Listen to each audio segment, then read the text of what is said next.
Okay all DSC SC aspirants అందరికండి నమస్తే. So ఇప్పుడు ఏంటయ్యా అంటే ఎందుకు వచ్చానంటే, సో రేపే కదా TGT exam and 2 days after PGT exam. So TGT exam గురించి వెళ్ళే ముందు మీకు ఒక చిన్న సూచనలు అండి. దీంట్లో మీరు చూసుకోవాల్సింది ఏంటంటే, మీకేం కంగారు పడద్దు, టెన్షన్ వద్దు. నేను చెప్పేది అది, టెన్షన్ అస్సలే వద్దు. ఎన్ని వస్తే అన్నీ వస్తాయి మార్కులు. సో మీరందరూ కూడా డెఫినెట్గా మీలో చాలామంది, ముఖ్యంగా మనోళ్ళు 50 మార్కులు అబోవ్ తెచ్చుకుంటారు. So increase it another 5 or 6 marks increase చేసుకోండి. 55 పైన వస్తే తర్వాత ప్రతి మార్కు మీకు విజయానికి దగ్గర చేసేస్తుందండి. అందుకని 55 to 60 definitely that gives you the victory. అది తెచ్చుకోవడం చాలా తేలిక. ఒకవేళ 10 క్వశ్చన్లు కష్టమైనవి వచ్చిన don't worry, leave those and go to the next. Skipping is very important అండి. అంటే ఎక్కువ టైం పట్టేది మనకి ఒక మార్కు కంటే, సరే ఒక అర మార్కు కంటే 5 నిమిషాల టైం చాలా విలువైంది అనేది గుర్తుంచుకోండి. మీరు ఏం చేస్తారంటే 10 నిమిషాలు పెట్టినా ఇది ఏదైనా క్వశ్చన్ పట్టుకున్నాం అనుకోండి, దాని సంగతి చూడాలి అని అనుకుంటారు. అట్లా వద్దండి.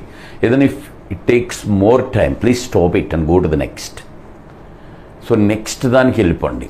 లేదు క్వశ్చన్ చూడగానే మనకు తెలుసు, అది చేయటం తెలుసు, కానీ పెద్దది టైం ఎక్కువ తీసుకుంటుంది అని మనకు తెలుసు. అటువంటప్పుడు వెంటనే దాన్ని వదిలిపెట్టి తర్వాత దానికి వెళ్ళండి. మీరు డెఫినెట్గా అలా స్కిప్ చేసుకుంటా వెళ్ళిపోతే 80 క్వశ్చన్లో మీకు ఎట్టి పరిస్థితుల్లోనూ 50 పైన, అదే 80 మార్కులకి 50 పైన వచ్చేస్తాయండి. ఎట్టి పరిస్థితుల్లో వస్తాయి. ప్రిపేర్ అయిన వాళ్ళు, అసలు ప్రిపేర్ అయిన కాని వాళ్ళ సంగతి కాదు. చాలామంది ప్రిపేర్ అయిన వాళ్ళకి పాపం టెన్షన్ పడేది అది. సరే, దీంట్లో ఇంకో చిన్న విషయం ఏంటంటే, మీరు వదిలిచ్చిన క్వశ్చన్స్ని కొద్దిగా మీ ఫ్రీ మైండ్తో 50 మార్క్స్ వచ్చినాయి అనుకోండి, you will be on the safe desk. మనం మంచి దీనికి వచ్చేసాం. ఇంకా మిగిలిన క్వశ్చన్స్ కూడా మీకు చాలా ఈజీగా దొరుకుతాయండి. 50 మార్కులు మీరు తెచ్చుకోగలిగితే వితౌట్ ఎనీ టెన్షన్, ఏమి టైం మిగిల్చుకుంటా, మీకు ఒక 20 నిమిషాలు టైం లేదా అరగంట టైం మిగిలిందనుకోండి చివరిలో, డెఫినెట్గా ఇంకా more than 10 questions very easily you can do. అంటే కొన్నిటికి ఆలోచనలు వస్తాయి, కొన్నిటికి మన పద్ధతులు ఉన్నాయి కదా, ఏది కట్ త్రోట్ వేస్ అడ్డగోలు పద్ధతులు అవి ఉన్నాయి కదా, ఆ పద్ధతుల్లో దొరకవచ్చు. మీకు ఆన్సర్ ఎట్లయినా దొరుకుతుంది. కాబట్టి don't worry.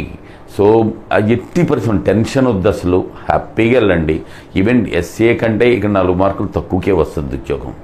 It's a good job నా ఉద్దేశం అయితే. సో చాలా మంచి ఆపర్చునిటీ అండి.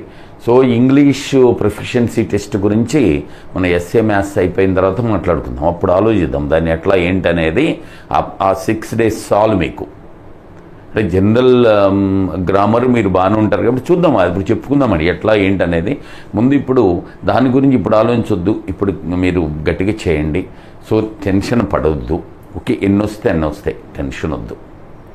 ఓకే, ఎట్టి పరిస్థితుల్లోనూ ఏ విధమైన టెన్షన్ పడకోకుండా మీరు చేసుకోండి. డెఫినెట్లీ మీకు వచ్చే అవకాశాలు చాలా చాలా చాలా ఎక్కువగా ఉంటాయి. టెన్షన్ పడితే రాదు, ముందే పోగొట్టుకునడం అవుతాం.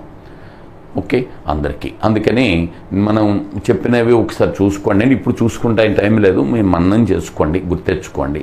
ఎక్కడన్నా కట్ త్రోట్ వేస్, ఎందుకంటే నాకు కోచింగ్కి వచ్చిన వాళ్ళు లేకపోతే మన యాప్ చూసేవాళ్ళు ఎంతలో కొన్ని అప్రోచెస్ నా అలవాటు అయి ఉంటాయి కాబట్టి ఓకే, అవి మీకు ఉపయోగపడతాయండి ఈ టైంలో చాలా క్వశ్చన్స్కి. సో అలాంటి కట్ త్రోట్ వేస్ అటువంటి వాటికి అవసరమైతే వెళ్ళండి. సో ఏదైనా కానీ షార్ట్ పీరియడ్ మీరు ఈచ్ క్వశ్చన్ని కంప్లీట్ చేసుకోవాలి, అది గుర్తుంచుకోండి. Don't spend too much time అనే పర్టికులర్ క్వశ్చన్. ఇంకొక క్వశ్చన్ మీద మీరు ఒక 4 నిమిషాలు 5 నిమిషాలు స్పెండ్ చేశారనుకోండి, ఇబ్బంది పడతారు. సో అందుకని చక్కగా అర్థం పడుతుంది అనుకోండి, వదిలిపెట్టేసి నెక్స్ట్ క్వశ్చన్కి వెళ్ళిపోండి. అలా వెళ్ళిపోండి, మీకే ఉంటాయి. డెఫినెట్గా ఫస్ట్ స్ట్రోక్లో మీకు డెఫినెట్గా 50 దొరుకుతాయి. 50 marks I'm saying, not the questions. First స్ట్రోక్లో డెఫినెట్గా మీకు 160కి 100 క్వశ్చన్స్ దొరుకుతాయి. ఇక నెక్స్ట్ స్ట్రోక్ ఇక మిగిలింది ప్రతి మీరు ఇక మెట్లెక్కి వెళ్ళటమేనండి. 4 మెట్లు పైన 5 మెట్లు పైన ఉంటుంది విజయం, అది ఎక్కి వెళ్ళటమే. దొరుకుతాయి, అవన్నీ ఆటోమేటిక్గా మీకు దొరికిపోతాయి. సో అందుకని tension first, leave the tension. రెండోది ఎలా పెంచుకుందామా అని చూడండి. మొదట కొన్ని రూల్స్ అండి. టెన్షన్ వద్దు, ముందు ఎగ్జామ్కి ముందు టెన్షన్ వద్దు. కూల్ మైండ్తో ఉండండి. ఎగ్జామ్కి వెళ్ళిన తర్వాత ఎక్కువ టైం తీసుకుంటే వదిలిపారేయండి, ఏం అవ్వదు. నేను మళ్ళీ చెప్తాను, వదిలేస్తే ఏమవుతుంది, చివరి టైం మిగిల్చుకోండి. ఒక అరగంట టైం మిగిల్చుకున్నాను, ఇటువంటి వదిలేసినవి అన్నీ చూసుకుంటూ రావచ్చు. అలాగే ఇంకొక సలహా వీలైతే ఏంటంటే, ముందు అదర్ సబ్జెక్ట్స్ వీలైతే పూర్తి చేసుకుని తర్వాత చివరికి మ్యాథ్స్కి రండి. త్వరగా పూర్తి చేయాలి. అదర్ సబ్జెక్ట్స్ అంటే గంటల తరబడి కాదు. సో దాన్ని ఏంటంటే ఒక 40 minutesలో రిమైనింగ్ 80 క్వశ్చన్స్ మీరు కంప్లీట్ చేసుకుంటే అక్కడ మీరు ఎంత మిగిల్చుకుంటే ఇక్కడ ఉపయోగపడుతుంది అది.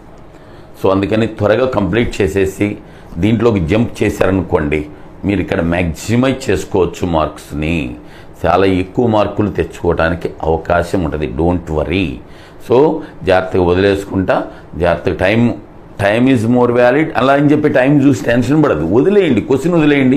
4 క్వశ్చన్లు కష్టమైన వదిలేశారనుకోండి, టైం మీ హ్యాండ్లోకి వచ్చేస్తుంది. ఇప్పుడు టైం ఎక్కువైపోయినటువంటి పరిస్థితి మీకు ఉందనుకోండి, 4 హార్డ్ క్వశ్చన్స్ వదిలేశారనుకోండి, ఏమవుద్ది, టైం మీ పరిధిలో ఉంటుంది. అప్పుడు ఆటోమేటిక్గా కొన్ని చాలా క్వశ్చన్స్ మీకు అర నిమిషం కూడా పట్టవండి. 10 సెకండ్లు 20 సెకండ్లు కనీసం మనకి 80 క్వశ్చన్స్ అయితే దాంట్లో ఒక 20 క్వశ్చన్స్ దాకా ఆల్రెడీ మీకు తెలిసినవి ఉంటాయి.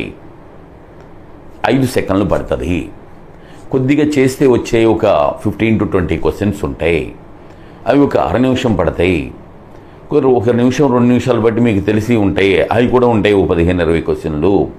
ఓకే, ఇంకేమున్నా ఒక 15-20 క్వశ్చన్స్ ఉంటే అవి కొద్దిగా ట్రిక్స్ అప్లై చేసుకుని ఏమన్నా త్వరగా చేసుకోవచ్చా అని ఆలోచించండి. అంతే తప్ప టెన్షన్ వద్దు, కూల్ మైండ్తో ఉండండి. ఎక్కువ టైం తీసుకోకండి ఏ క్వశ్చన్కి. స్కిప్పింగ్ ఈజ్ వెరీ ఇంపార్టెంట్ అండి. వెన్ టు స్కిప్, ఎప్పుడు వదిలేయాలి క్వశ్చన్ అనేది, that is very important. Okay, maximize చేసుకోండి, మీకు వచ్చే మార్కుల్ని ఏరుకోండి అక్కడ, అంతేగాని ఏదో క్వశ్చన్ పట్టుకుని మొదట్లో ఉండిపోకూడదు. మనం 80 క్వశ్చన్లు చూడగలిగితే, అంటే చూడటం అంటే చేయడానికి ట్రై చేస్తా వెళ్తే 88th క్వశ్చన్ని రీచ్ అయ్యారనుకోండి, విత్ ఇన్ ద టైం ఒక 15-20 minutes మిగిల్చుకుని డెఫినెట్గా మీరు లైన్లో ఉన్నట్టే, దాంట్లో డౌట్ లేదు. అంతేగాని మెయిన్ ప్రాబ్లం మ్యాథ్స్ వాళ్ళకి ఎక్కడో మధ్యలో ఒక 40 క్వశ్చన్ల దగ్గర 50 క్వశ్చన్ల దగ్గర ఆగిపోద్దండి బండి, టైం అయిపోద్ది. ఈలో కారణం ఏంటంటే మీరు టూ మచ్ టైం ఒక్క క్వశ్చన్ మీద ఆగిపోవటం. మన టెస్ట్ సిరీస్లో చేసిన వాళ్ళు కొద్దిగా అలవాటు అయి ఉంటుంది టైం. అది టైం ఫ్యాక్టర్ యొక్క ప్రాముఖ్యత తెలిసి ఉంటుంది. అందుకని మ్యాక్సిమైజ్ చేసుకోండి మీ దీన్ని.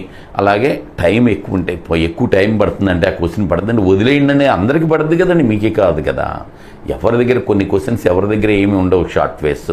మనం మ్యాక్సిమం ఆల్రెడీ చెప్పుకుంటాం, చాలా వరకు చెప్పుకుంటాం మనం. సో అవి చాలు మీకు. ఓకేనా? Best of luck. మళ్ళీ రేపు మీట్ అవుదాం. ఓకే అండి, బాయ్.